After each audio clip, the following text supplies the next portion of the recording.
Os dois tipos de inocência. Eu gostaria de trazer aqui dois tipos de inocência que são muito interessantes. Uma inocência, e aí a gente pode aqui entender inocência como consciência, fazer a coisa sem ter plena consciência do negócio. Basicamente é uma definição assim simples, mas que para os nossos fins aqui nos atende muito bem. Fazer a coisa sem ter plena consciência disso. É um tipo de inocência, é uma definição de inocência. E para esses dois tipos de inocência, a gente considera que um tipo de inocência é muito bom e que nos leva a amadurecer, essa questão de amadurecer, de crescer e de prosperar também.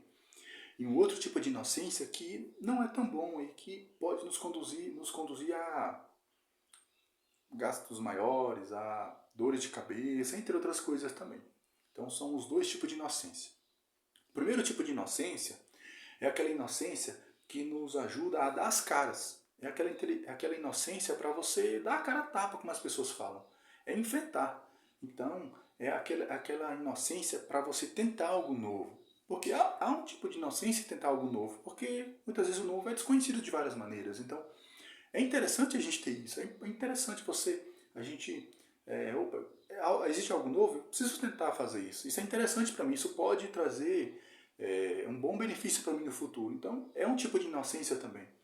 Então, nesse tipo ainda, é a inteligência para se arriscar. E aí, o que é a vida sem assumir riscos, né? É interessante a gente sempre ter dosar ali o risco, sempre é, calculando ali, mas a vida é interessante com mais riscos, então um pouco de risco é sempre um pouco interessante. E essa inteligência, essa inocência entra nisso também. E esse primeiro tipo, ele também entra como um tipo de inocência para a gente acreditar em algo que nunca foi feito antes.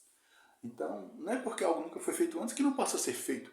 E aí isso até se confunde com um pouco de fé, talvez até seja até uma definição para fé também.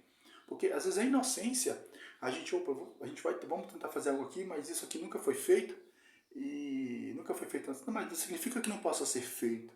Então essa mente aberta para saber que coisas podem acontecer, esse tipo de inocência é uma inocência boa, é uma inocência que nos leva a prosperar, que nos leva a crescer e que leva a grandes mudanças no mundo. E aí um exemplo disso, quem nunca viu o discurso I Have a Dream, né, do Martin Luther King?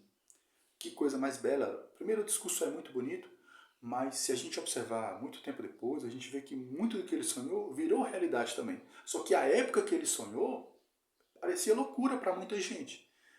Fazia sentido para muitas pessoas também e foram na mesma visão, no mesmo pensamento dele, mas para muitas pessoas também parecia loucura. Então, aquela tipo de inocência, digamos assim, apesar que não é inocência, né, que tanto de estudo também que aquele homem tinha, né, mas é um tipo de inocência também, acreditar em coisas que nunca foram feitas antes, mas é possível que sejam feitas. Então essas características, esses pontos aqui, trazem o primeiro tipo de inocência, que é aquela inocência que faz a gente crescer, que faz a gente ir para um próximo degrau, faz a gente amadurecer. Um outro tipo de inocência não é tão boa. É aquela inocência que é parecida com ignorância. E aí, entenda ignorância como desconhecimento. Para muitas coisas, fazer com desconhecimento é perigoso. Então, é como entrar numa água que, às vezes, numa praia, né, que pode ter tubarões ali.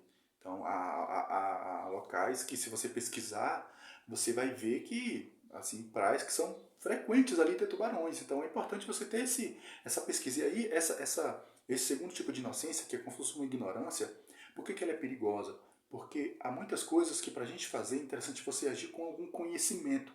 Então, esse agir com conhecimento é como se quebra um pouco e nos ajuda a quebrar esse tipo de inocência também, que é essa ignorância ruim.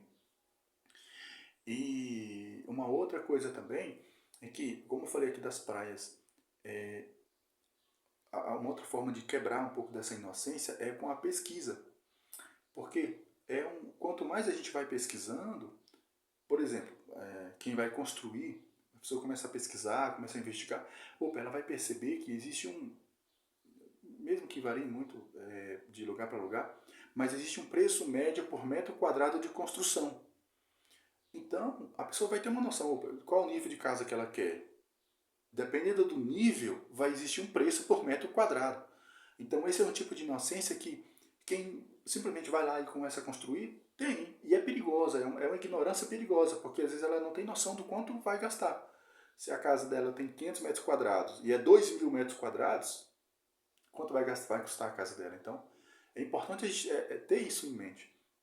Então, esse outro tipo de inocência é uma inocência ruim, é uma inocência perigosa, porque é fazer coisas sem ter conhecimento. E aí são coisas que a gente depende de uma prévia pesquisa, de uma prévia investigação. Então aqui são os dois tipos de inocência que eu trouxe aqui agora. Uma inocência boa, que é aquela inocência para se arriscar, para tentar algo novo, para acreditar em algo que nunca foi feito, mas que pode ser feito. Essa é uma inocência boa. Mas a inocência ruim também, que é como se fosse uma ignorância, que para determinadas coisas a gente precisa investigar também para fazer, que são coisas que já há muito tempo já tem conhecimento sobre isso.